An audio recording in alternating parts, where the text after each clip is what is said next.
जय हिंद। अभ्यास online class के इस नए वीडियो में दोस्तों मैं कृष्णा आप सभी का स्वागत करता हूं। आज की हम इस वीडियो में पढ़ने वाले हैं दोस्तों मैथमेटिक्स का बहुत ही बेहतरीन ट्रिक दोस्तों जो कंपटीशन एग्जाम मंडी निरीक्षक और उप निरीक्षक भर्ती के लिए कर रहे हैं। दोस्तों इसमें जो है व्यापम द्वारा एग्जाम लिया जाता है, तो इसमें किस तरीके का प्रश्न पूछा जाता है उसी अकॉर्डिंग हम इसमें वीडियो में प्रश्नों को प्रैक्टिस करने वाले हैं। और ये इस वीडियो सीरीज़ का 5वां नंबर का पार्ट है। तो और दोस्तों अन्य पार्ट को भी आप ज़रूर देखिए, तो वीडियो को शुरू से लास्ट तक जरूर देखिए दोस्तों। चलिए वीडियो स्टार्ट करते हैं और पहला क्वेश्चन देखते हैं। हमारे सामने दोस्तों पहला क्वेश्चन जो है कार्य समय मजदूरी से संबंधित प्रश्न है, जो प्रश्न पूछे जाते हैं। ठीक है, देखते हैं और इसको शॉर्टकट तरीके से बनाने के पहले तो प्रश्न को समझ लेते हैं। और दोस्तों मैं बहुत बार कह चुका हूं, हमेशा कहता हूं कि क्वेश्चन को पहले आप अच्छे से समझिए, उस अकॉर्डिंग जो है जिस मेथड का अप्लाई होता है उसमें आप तुरंत ही जो है उसमें अप्लाई कीजिए। ठीक है, तो आंसर जो है जल्दी भी आएगा, सही भी आएगा। ठीक है, तो चलिए देखते हैं। मंजू एक काम को 16 दिनों में समाप्त कर देती है। यदि वह अपनी मित्र जेनी के साथ काम करती है तो काम 12 दिनों में समाप्त हो जाता है। जेनी को अकेले यही काम समाप्त करने में कुल कितने दिन लगेंगे। ठीक है, तो सबसे पहले हम लोग देखते हैं दोस्तों, यहाँ पास दो व्यक्ति है, एक है आपका जो है मंजू है। ठीक है, एक कौन है आपका मंजू है और एक है दोस्तों जेनी। ठीक है, तो दो व्यक्ति हैं। अगर मंजू जो काम करती है दोस्तों, तो वो कितने दिन में काम समाप्त कर लेती है, 16 दिन में काम करती है। और जब ये दोनों मिलकर के काम करते हैं, जब दोनों मिलकर के दोस्तों जब काम कर देते हैं बोथ, तो ये जो है दोस्तों कितने दिन में काम समाप्त हो जाता है, 12 दिन में कंप्लीट हो जाता है। तो दोस्तों हमको ये बताना है कि जेनी ये जो है दोस्तों अकेली वो उस काम को कितने दिनों में कर सकती है। ठीक है, तो सिंपल सा दोस्तों अब हम लोग क्या करते हैं, जैसे क्या करते हैं इसकी कार्य क्षमता हम निकालेंगे मंजू की, तो क्या हो जाएगा 1/16 हो जाएगा। उसी तरीके से हम लोग देखेंगे कि जेनी का कितना है दोस्तों, तो ये क्या हो जाएगा +1/x मान लेंगे। और जब इन दोनों जन मिल के काम करते हैं तो उस काम को खत्म होने में कितना समय लगता है दोस्तों, 12 दिन। तो उसको क्या लिखते हैं 1/12। ठीक है, सिंपल इसी तरीके से सॉल्व करना है, एक्स का मान निकालना है, एक्स का मान जो आएगा वो हमारा क्या हो जाएगा, आंसर हो जाएगा। ठीक है, तो चलिए इसको सॉल्व कर लेते हैं। ठीक है, तो चलिए देखते हैं दोस्तों। सबसे पहले हमारे पास जो है वो जो है पहले हम लोग देख लेते हैं जेनी। जेनी कितने दिन में काम करती है, 1/x दिन में काम करती है। ठीक है, तो उसके बाद हम लोग इसमें जोड़ देते हैं कितना, 1/16। ठीक है, 1/16 जोड़ दिए और ये अब दोनों मिलकर के काम कर रहे हैं। काम कितने दिन में खत्म हो रहा है, 12 दिन में। तो क्या हो जाएगा, ये 1/12 हो जाएगा। ठीक है, इसको मैं पक्षांतर कर दूंगा तो क्या हो जाएगा दोस्तों, 1/x हो जाएगा, बराबर क्या हो जाएगा 1/12, और ये हो जाएगा -1/16 हो जाएगा। ठीक है, यहाँ तक क्लियर हो गया। अब चलिए अब इसका लघुत्तम निकालेंगे दोस्तों, तो हमारा इसका लघुत्तम जो है कितना आ जाएगा, ये आ जाएगा 48। ठीक है, लघुत्तम कितना आ जाएगा, 48 आ जाएगा। और 12 1 12 12 24 12 3 36 12 4 48। तो देखिए ये 12 है, उसको 48 बनाने के लिए 4 का गुणा करना पड़ा ऊपर में। ठीक है, उसी तरीके से ये 16 है, उसको भी 48 बनाना पड़ेगा। तो 16 कम 16 16 दूनी 32 16 3 48। तो ऊपर में कितना का गुणा करना पड़ेगा, 3 को, और बीच में क्या है माइनस, और इधर क्या है 1/x है, तो 1/x कर दिए। तो 1/x इक्वल टू क्या है 4 - 3, मतलब क्या हो जाएगा आपका 1 क्या हो जाएगा 48। ठीक है, तो मतलब क्या हो जाएगा, और ये आया 1/x। तब इसको क्या करेंगे दोस्तों, जब x का मान निकालेंगे तो x इधर आ जाएगा और ये 48 इधर आ जाएगा। मतलब x इक्वल टू कितना आ जाएगा दोस्तों, 48 आएगा, क्योंकि 48 दिनों में जो है जेनी उस काम को कंप्लीट कर लेगी। ठीक है, अकेली अगर वो करती है तो 48 हमको कौन सा ऑप्शन में देखने को मिल रहा है, ऑप्शन नंबर ए में देखने को मिल रहा है। तो ए ऑप्शन क्या हो जाएगा, सही हो जाएगा। देखिए बहुत ही आसान तरीके से आपने मैंने डिटेल समझाया, फिर भी आपको देखिए कम समय में आपका राइट आंसर आ गया। उसी तरीके से दोस्तों अगर मैं इसमें बहुत सारे स्टेप है जो खुद अपने दिमाग में कैलकुलेट कर सकते हो, बहुत ही कम समय में सॉल्व हो जाएगा। ठीक है, इसका स्क्रीनशॉट लेना चाहो जरूर दोस्तों स्क्रीनशॉट ले लीजिए। ठीक है, और चलिए देखते हैं नेक्स्ट क्वेश्चन। इसी तरीके का जो क्वेश्चन है मैं आपको रेगुलर कराता रहूँगा, मेरे चैनल के साथ जुड़ रही है। जो स्टूडेंट नए हैं चैनल को जरूर सब्सक्राइब करके नोटिफिकेशन बेल आता है उसको भी जरूर ऑन कर लीजिए, ताकि इसी तरीके का जो है ट्रिक आपको देखने को मिलता रहेगा। ठीक है, चलिए देखते हैं। प्रश्न है दोस्तों परीक्षा संबंधित, अंकों संबंधित, उत्तीर्ण और अनुत्तीर्ण से रिलेटेड। तो यहाँ पास ऐसे प्रश्न पूछे जाते हैं जिसको व्यक्ति एग्जाम जो दिलाने वाले अभ्यर्थी हैं वो सब क्या हो जाते हैं, कंफ्यूज हो जाते हैं। चलिए देखते हैं प्रश्न। किसी परीक्षा में उत्तीर्ण होने के लिए एक विद्यार्थी को 36% अंक आवश्यक जो है प्राप्त करने चाहिए। मतलब उसका जो है दोस्तों पासिंग मार्क कितना रखा गया है, 36% रखा गया है, जिसमें से क्या हो रहा है 190 अंक प्राप्त करने वाला एक विद्यार्थी जो है 35 अंकों से असफल हो गया है। दरअसल में क्या हुआ, वो अभ्यर्थी जो है दोस्तों 100 कितना नंबर ला रहा है, 190 अंक ला रहा है, और साथ ही साथ वो 35 अंकों से असफल हो रहा है। कितने अंकों से असफल हो रहा है, 35 अंकों से असफल हो रहा है। तो हमें इस परीक्षा का पूर्णांक है, तो इस दोस्तों हमको क्या निकालना है, पूर्णांक निकालना है। किस तरीके से निकलेगा, देखिए उसका जो है 190 अंक लाया है, अगर वो क्या करता 35 अंक और ला लेता तो वो पास हो जाता। ठीक है। 35 अंकों से असफल हो मतलब क्या हुआ, 35 अंक अगर और वो और ला लेता तो 36% उसका बन जाता। तो 190 और 35 को जब हम लोग जोड़ देंगे तो दोस्तों वो कितना के बराबर आ जाएगा, तो देखिए 0 और 5 कितना हो जाएगा, 5 हो जाएगा, 9 और 3 कितना हो जाएगा, 12, 12 का 2 हासिल आया 1, 1, 1, 2, कितना आया दोस्तों 225 नंबर, कितना आया 225 नंबर। और यही 225 नंबर कितने के बराबर है दोस्तों, 36% के बराबर है। ठीक है, तो 225 जो है किसके बराबर है, जो है 36% के बराबर है। तो हमको पूर्णांक निकालना है भाई, तो पूर्णांक जब हम निकालेंगे तो ये कितने के बराबर हो जाएगा, 100% हमको निकालना है। तो 100% निकालने के लिए क्या करेंगे दोस्तों, तो क्या हो जाएगा 225/36 गुणा 100। ठीक है, तो इस तरीके से हमको क्या हो जाएगा, जितनी जो हमको पूर्णांक चाहिए वो मिल जाएगा। ठीक है, 100% का पूर्णांक हमको मिल जाएगा। ठीक है, तो चलिए इसको काटाते हैं। काटाने के बाद हमको पता चलेगा दोस्तों कि कितने से ये कट रहा है। पहले तो हम लोग 3 से काट देते हैं, तो क्या हो जाएगा 3 एकम 3 और क्या हो जाएगा 3 दूनी हो जाएगा 6 हो जाएगा। ठीक है, उसी तरीके से देख लेते हैं दोस्तों ऊपर क्या कट रहा है, क्या आपका 3 3 6 का 18, 3 सत्ते क्या हो जाएगा 21 हो जाएगा, 3 सत्ते 21 बचा 1, 3 पंचे कितना हो जाएगा 15 हो जाएगा। ठीक है, तो ये क्या हो रहा है दोस्तों पूरी तरीके से और कट रहा है क्या 5 7 5 दूनी 12, और ये देखिए 3 से कट रहा है क्या, देखिए 3 त्रिक 9, 3 चौक हो जाएगा 12। ठीक है, उसी तरीके से क्या हो जाएगा 3 एकम 3, 3 दूनी 6, 1 बचा, 3 पंचे कितना हो जाएगा 15 हो जाएगा। ठीक है, चलिए अब इसको काट देते हैं, 4 एकम 4 बार में और 4 25 कितने बार में 100 बार में। ठीक है, और 25 25 कितना हमारे पास जो बचा है 25 गुना 25, तो 25 25 कितना हो जाएगा 625।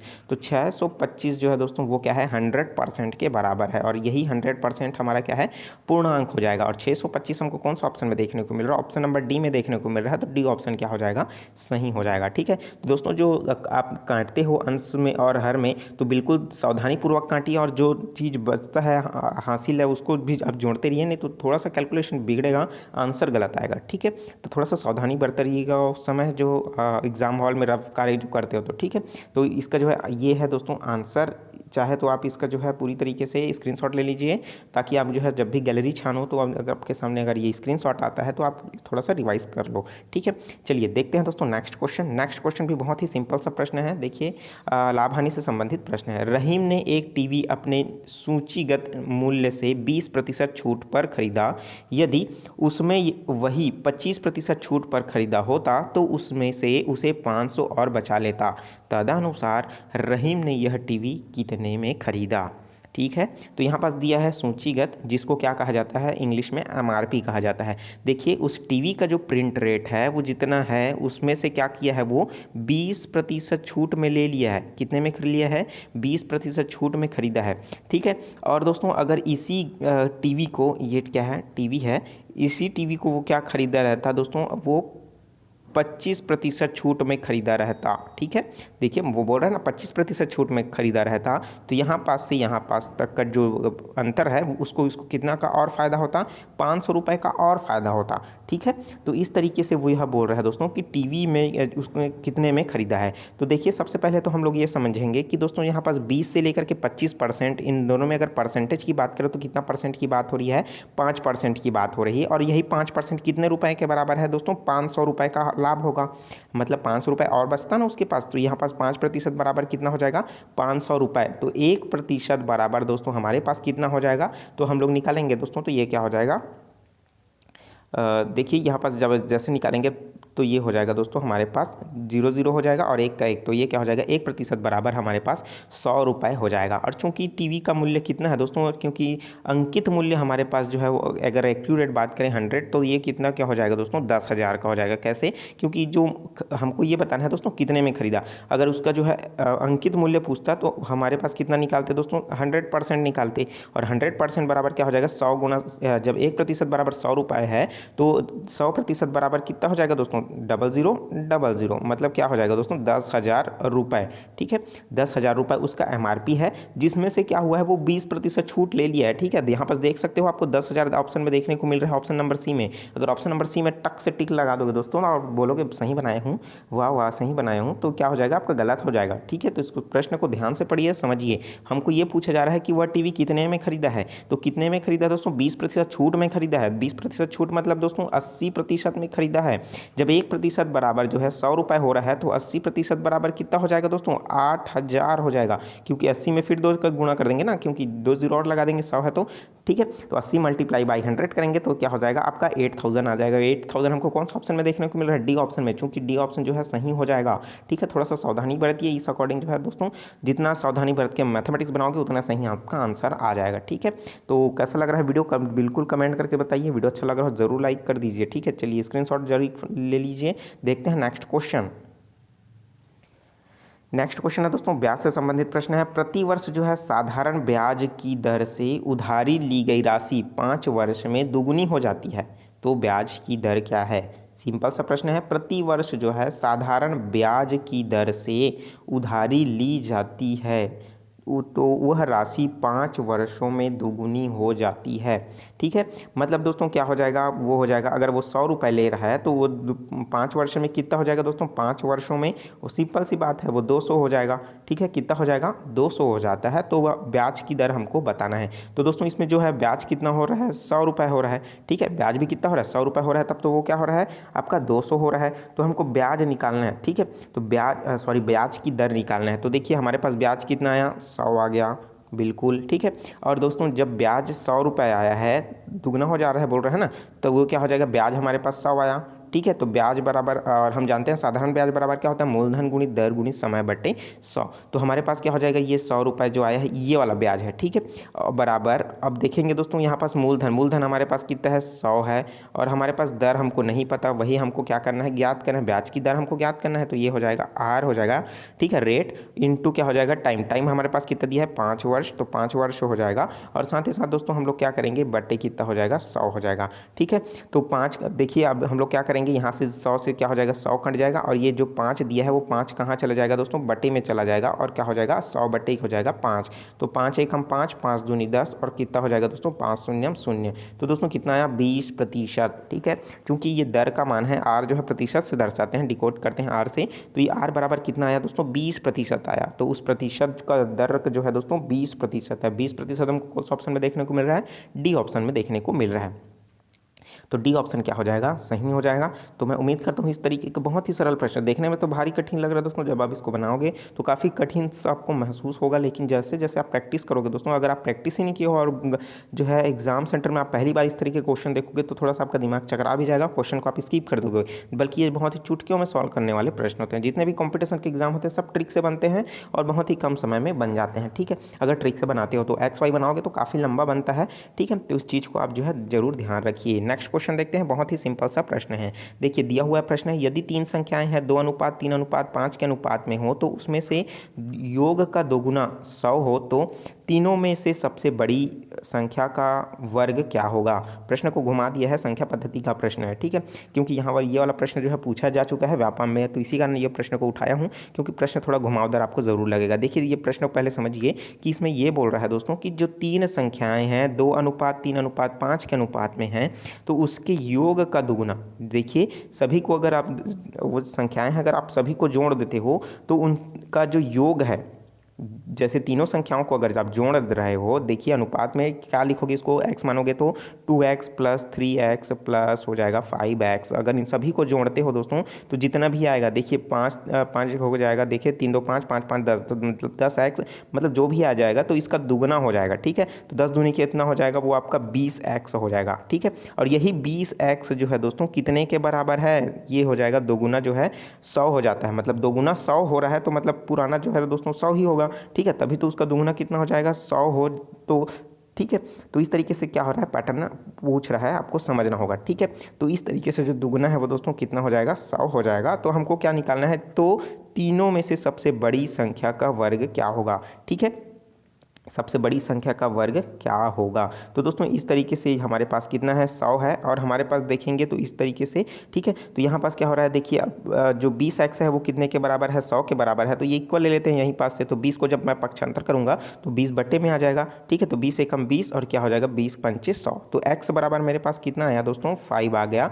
x बराबर जब मेरे पास 5 आया है तो चूंकि हम संख्या को निकाल सकते हैं आसानी से, क्योंकि हमारे पास छोटी संख्या क्या है, हमारे पास 2x है, बीच वाली संख्या जो है 3x है और हमारे पास तीसरी संख्या है वो है 5x है। तो हमारे पास पहली संख्या क्या हो जाएगा दोस्तों 2x और x बराबर हमारे पास 5 है, तो हमको दो क्या वैसे इसको निकालने की ज़रूरत नहीं है। प्रश्न में हमको ये पूछा है कि जो है तीनों में से सबसे बड़ी संख्या, तो दोस्तों जिसका अनुपात सबसे बड़ा होगा वही संख्या तो सबसे बड़ी होगी ना। तो सबसे बड़ी अनुपात हमारे पास क्या है 5x। चलिए इसी को देखते हैं, क्योंकि बाकी 2x का और 3x का निकालने की ज़रूरत नहीं है, तो हम सीधा 5x का निकाले हैं। तो 5 × 5 करेंगे तो कितना हो जाएगा 25 हो जाएगा। संख्या क्या है, बड़ी संख्या, सबसे बड़ी संख्या 25 है।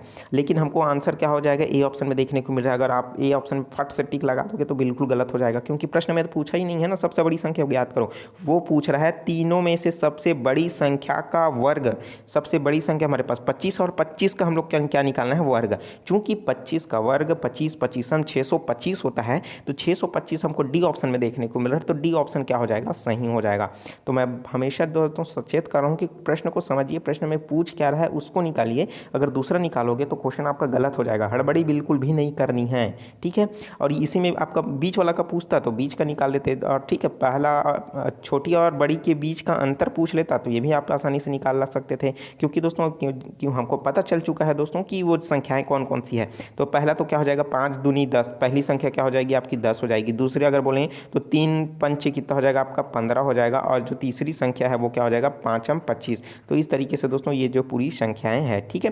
तो तीनों संख्या निकल चुकी है और हमको जो निकालना था वो तो भी निकल चुका है, ठीक है। तो प्रश्न और भी इसमें से जितना भी पूछे आप आसानी से ज़रूर निकाल लोगे, ठीक है। मैं सिर्फ आपको पैटर्न बता दिया हूँ कि किस तरीके से आपको मान जो है संख्या निकालनी है। उस संख्या के अकॉर्डिंग जो पूछ रहा है वो जो लास्ट लाइन रहेगा आप उसको ध्यान दे दीजिए, उस अकॉर्डिंग जो है आप आसानी से बना पाओगे दोस्तों। इसके अलावा जो है मेरा पार्ट नंबर 4 आपने अगर नहीं देखा है, जिसमें और भी बहुत सारे जो है प्रतिशत क्रय मूल्य विक्रय मूल्य से संबंधित जो प्रश्न मैंने बताया, बहुत सारे ट्रिक भी आपको देखने को मिलेंगे इसी वीडियो में पार्ट नंबर 4 में। और भी लगातार आपको जो है डेली वीडियो मिलता रहेगा ट्रिक से संबंधित। तो वीडियो कैसा लगा कमेंट करके ज़रूर बताइए। जो स्टूडेंट नए हैं चैनल को जरूर सब्सक्राइब करके नोटिफिकेशन बेल आता है उसको भी ज़रूर ऑन कर लीजिए, ताकि इसी तरीके का ज्ञानवर्धक वीडियो आपको मिलता रहेगा, ठीक है। और भी जानकारी प्राप्त करने के लिए दोस्तों मेरे जो ब्लॉग है www.abhyasgk.com वहाँ पास विजिट कीजिए, और जो है PDF से संबंधित नोट्स से संबंधित मेरा टेलीग्राम ग्रुप अभ्यास ऑनलाइन क्लास को ज़रूर जो है ज्वाइन कर लीजिए, ठीक है। चलिए मिलते हैं दोस्तों नए वीडियो में नए जानकारी के साथ। तो मुझे दीजिए इजाज़त। Take care, all the best, Jai Hind.